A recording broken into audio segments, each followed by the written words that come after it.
It is now time to welcome Stacy Dombrowski, certified psychotherapist, to speak to you.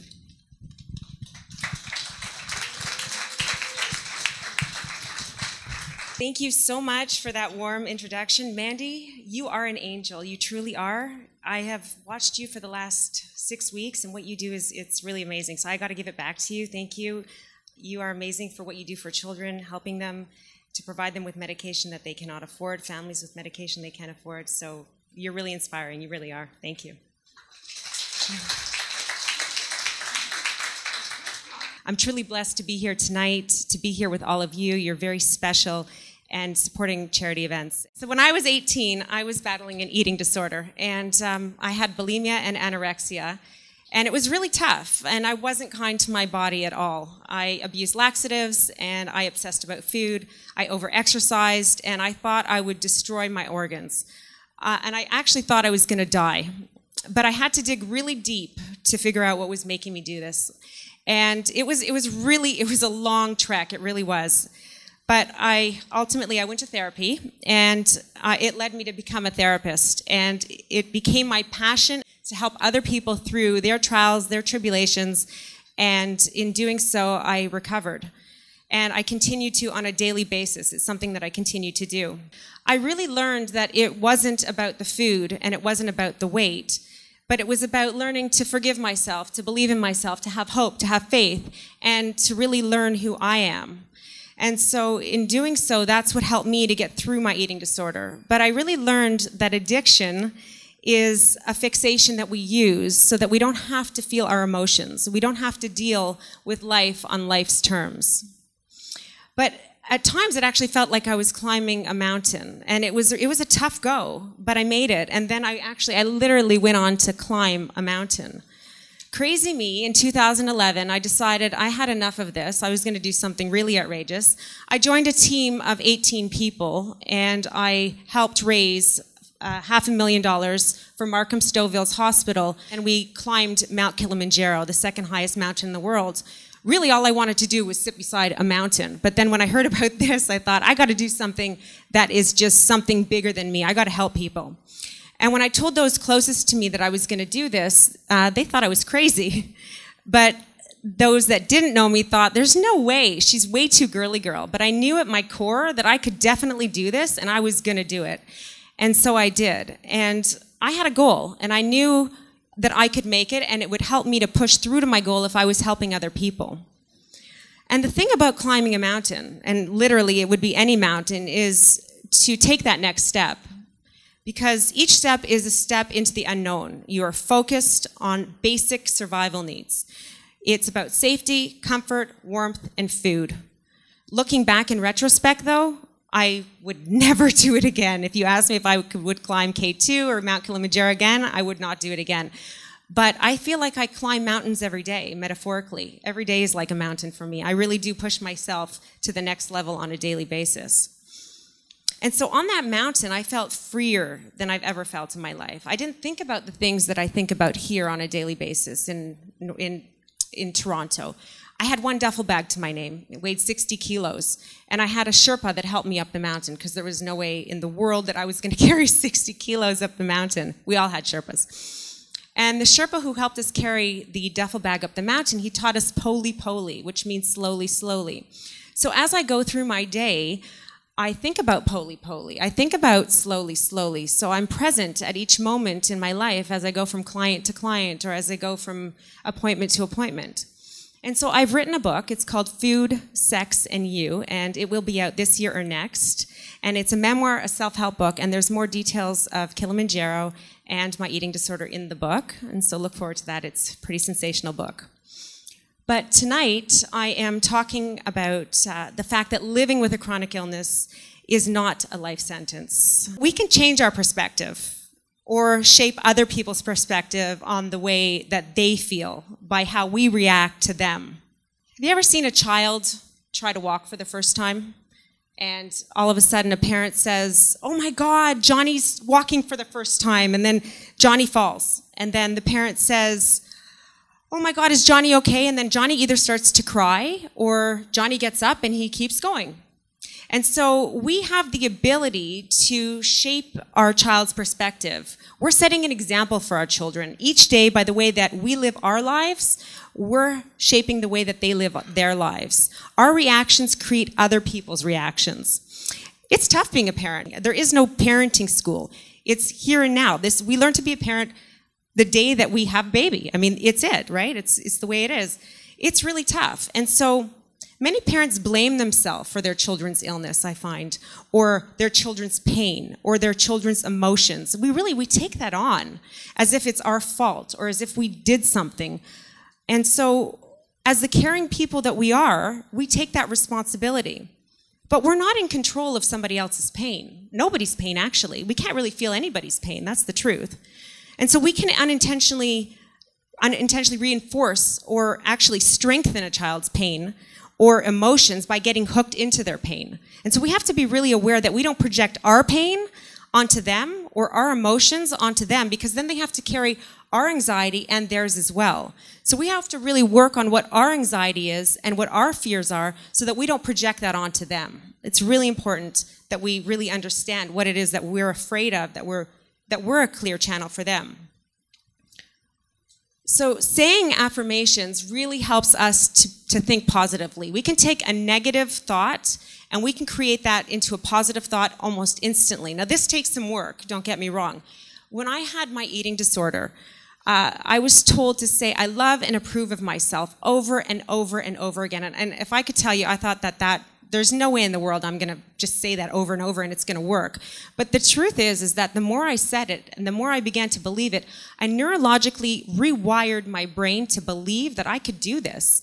And I kept telling myself, I love and approve of myself every time I had that negative thought. And so affirmations are a really great way to feel stronger within or help other people through their pain so that we can feel stronger. You can do this when you're exercising, when you're eating, when you're sitting, when you're driving, wherever. A negative thought comes in, boom, you say a positive one.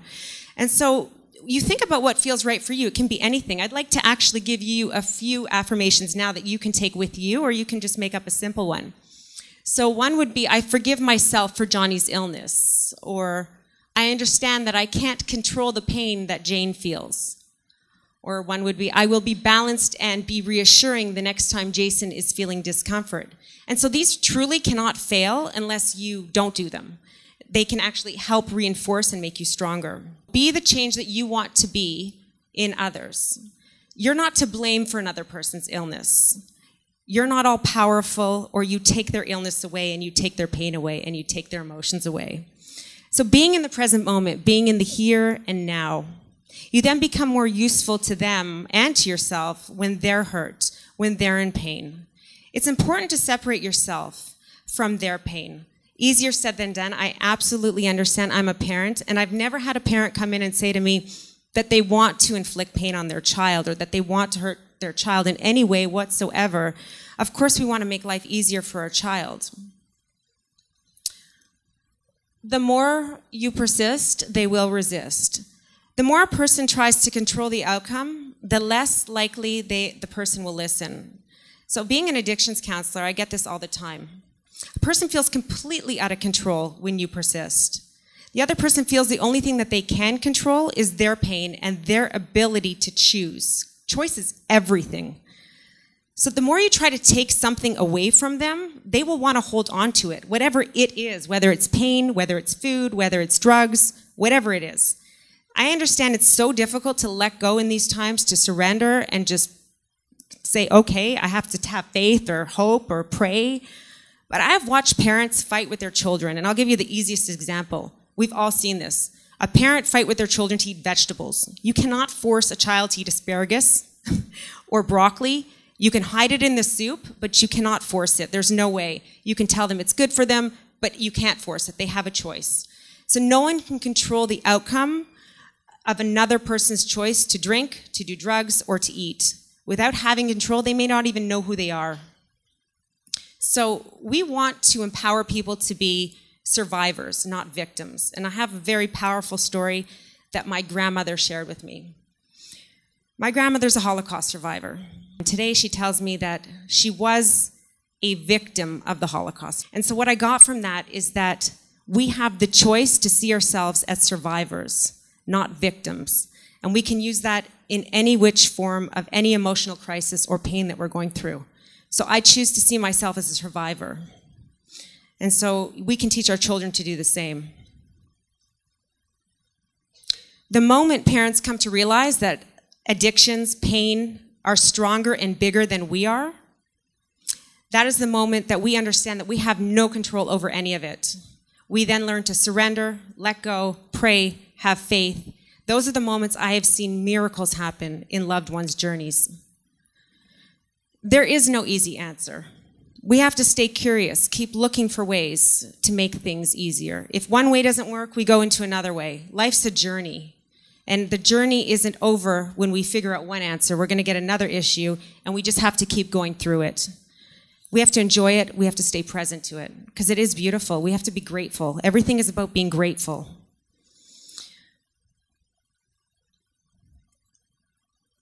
We need to be our children's cheering squad. It's so important to visualize our children, ourselves, the people we love as whole and complete.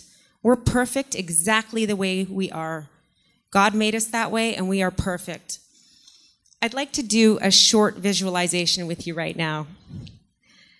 So I'd like to ask you if you could close your eyes, please, and think of a person or a child that you love. Think of them doing something that they enjoy. Think of an activity that's a bit of a stretch for them at this time. For example, working at a job they love, playing soccer, swimming a race, running a marathon. You're cheering them on from the stands. You're so proud of them. You know they are stretching themselves, and you support them. You then look back and you see gratitude for their ongoing support. Open your eyes. How does that feel? How does it feel to see your child doing something that they really enjoy doing? Seeing them whole and complete, seeing them doing something that is so amazing. It's just like watching that child take their first few steps, and then they fall and they get right back up, and you're there and you're reassuring them that they can do it. They have that ability. Our children need that. They need us to be there for them, to tell them that it's okay. They can do this. We need to create healthy boundaries and be in the here and now. We need to accept what they're going through, regardless, and not get hooked into their pain. We're separate beings. We need to detach to be strong for them. The fact of the matter is we cannot feel their pain. We can never feel anybody's pain. Not our mothers, not our fathers, not our children's. We can only feel the perception of our own pain. Visualizing them getting past the pain and doing something that they will enjoy. It's like the steward tells us each time that we're on a plane, to put the oxygen mask on first and then help ourselves. Because if we're not strong, we can't help another individual. I believe, as parents, we have expectations, hopes, and dreams that when a child is diagnosed with a chronic illness or a health issue, that our dreams are altered in some way. While one parent is hoping to see their child graduate from university, another is hoping to see that their child live a pain-free life. Our children want to know that we are proud of them. That is the most important thing that you can tell your child, is just to acknowledge them and tell them you're proud. So if I could ask each and every one of you tonight to go home and tell somebody that you're proud of them, that you love them, that will make you feel so great, and it'll make somebody else feel so good too. How can we support another person in a constructive way? There's medical evidence that suggests that meditation helps people in these circumstances. Or just be there in silence. Hold a hand, rub a back. It's important to visualize them once the discomfort has subsided and to see them again as this too shall pass. It's not helpful to get into excessive reassurance when someone is feeling discomfort. We want children to be moving toward independence and learn strategies that will help them in the future. It's even more problematic to become impatient with a child when they tell us that they are experiencing discomfort. Feelings are feelings, and it's so important to acknowledge feelings. Remind the child that this too shall pass, and ignore behaviors that you don't want to encourage, and reward behaviors that are brave. Whether you think you can or you think you can't, you're absolutely right. Henry Ford said that, and it's so brilliant. Because the truth is, if you actually believe that you can, you can. Provide unconditional love always, even when they don't live up to your expectations or their own. And tell them that they can do it. Be clear that you believe in their ability to develop independence and self-reliance. Communicate your confidence in your child's abilities to cope. We can be our own worst critic at times. Stressing, anxiousness, and worrying does not help us. We can stop ourselves in our tracks and understand that this is what we're doing. It does not serve us. We need to remind ourselves that we are amazing and then help others to tell them that they're amazing too and that they're capable. Hope, hold on, pain ends. Buddy up with someone who you can call on those tough days. We all need friends. We all need family. And so just know that there's somebody else that's there for you that's going through what you're going through, and that there is somebody that you can call. And remember, meditation will help to recharge your batteries. We need to take really good care of ourselves. Exercise, take a walk in the park, a bubble bath, whatever it is that you need to do for yourself that you can help another person and yourself is really important. Parents of children with chronic illness must remember not to become rescuers. Of course, we want to help our children, but we need to allow them to flourish. Be aware of your children as separate beings. Encourage your child to try new things and stretch themselves. What's possible today is not the same as yesterday. Every day is a different day with a chronic illness, and each sunrise is brand new. Be careful not to become a spokesperson for your child. Let them answer questions with various health professionals, with doctors. This is your child's illness. It will empower your child to answer questions in their own way. They may even learn something new for themselves. We need to be the cheerleaders off to the side. We support our children to do what they can each day, every day, to reach their full potential. Our job is to develop capable people, encourage them to do what they can, stretch themselves, and reward them for doing so. They are the players of their own game. Their team is the doctors, the mommies, and the daddies. We know that anxiety in anticipation is worse than during exposure. We know that anxiety passes. We know that it is not fatal. We know that talking about anxiety can weaken it or let it pass. We have learned that avoidance around talking about anxiety can make it last longer. And we also know that 95% of what we fear never actualizes. And did you know that fear stands for false evidence appearing real? So while we want to acknowledge our child's anxiety, we also want to visualize them as being self-reliant and independent. And we want to reassure them that this too shall pass. And try meditation with a person that you love repeatedly. And both of you may be surprised with the results. It's a powerful tool to awaken us and give us freedom from discomfort and maybe freedom to live a new and improved life. I chose a meditation to read with you this evening, and it actually reminds me of my journey through Kilimanjaro. And once you experience the meditation, I will explain the connection. The meditation is called Floating on a Cloud, and I hope you enjoy the journey. So if I could ask you to please place your feet flat on the ground. I invite you to close your eyes, feeling really safe, and knowing that you can open them at any time during this meditation.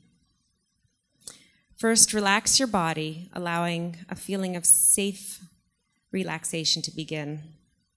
As you take each breath in and out, inhale and then exhale, and let the tension go away even more. Breathe in relaxation and exhale all the tension. Breathe in, feeling the relaxation, and breathe out tension. Continue to breathe in relaxation and breathe out tension. Now you are feeling deeply relaxed and calm. Begin to create a picture in your mind. Imagine that you are floating on a soft, fluffy, white cloud. Feel the surface beneath you become softer, more cloud-like. Feel a cloud rising out of the surface you are on, surrounding you in its protective support. Soon you are floating on just a cloud. Let it rise a little further, taking you with it. See the walls and the ceiling around you disappearing as you float into the sunny sky, drifting on a cloud. Feel the cloud beneath you. It is soft and supportive. Feel the cloud supporting your whole body. Notice each place where your body is touching the cloud. Feel how soft and comfortable the cloud is. It is almost like floating in the air. Notice how the cloud feels. It might be a little bit cool and a little bit moist, like fog. Your body is warm, very warm and heavy, and sinking into the cloud. It is a wonderful feeling. How does it feel to be floating on a cloud? Does it sway gently like a boat on almost smooth water? Does it drift in the breeze? Can you feel the movement as you gently float on the cloud? You feel so comfortable, so relaxed, floating on a cloud. Lay back on your cloud, floating, relaxing, floating on a cloud. Take your cloud wherever you wish. Higher, lower, side to side, drift wherever you want to go. Enjoy the sights, sounds around you. Are you flying wherever you wish? Continue floating on a cloud, relaxing, and imagine wherever it is that you wish to go, your cloud can take you there. Now let your cloud lower you back down, back toward the ground, and float back to where you were when you started this visualization. Feel the cloud slowly disappear as the real surface becomes more solid beneath you. Notice your surroundings, gradually come back to the present, and feel the surface as you come back, and hear the sights and the sounds, become more and more aware and alert, and continue to rest for as many moments as you like, but open your eyes and look around. Wiggle your fingers and your toes and feeling your body reawaken, and shrug your shoulders. Turn your head and feel refreshed after your journey of floating on a cloud. I've developed a handout, and you can pick it up in the other room, actually, I believe, in the silent auction, and you can float on a cloud anytime. On my journey through Kilimanjaro, many of us spoke about being called crazy for embarking on this climb. And I soon realized that the hurt and pain that so many of us live with had become about my own journey on this mountain. Those clouds that we move through on the mountain became a metaphor and a symbol for what I now see as moving through the clouds from darkness to light. I saw the clouds directly in front of me, yet I could not see through them at all because they were so dense. Yet the mountain was exactly the same each step ahead. Nothing had changed, only the clouds had shifted, very similar to our symptoms when in crisis of emotions, pains, thoughts, actions, and barriers. But this all changes and moves through us. We all have a part to play or a way to participate within our community to help one another. While the clouds pass, as the Sherpa would say, poli poli, slowly, slowly. I'm so grateful that I was able to share this time with you tonight. Thank you so much for your time and attention. Thank you so much for being here, and you are all so amazing. Thank you so much.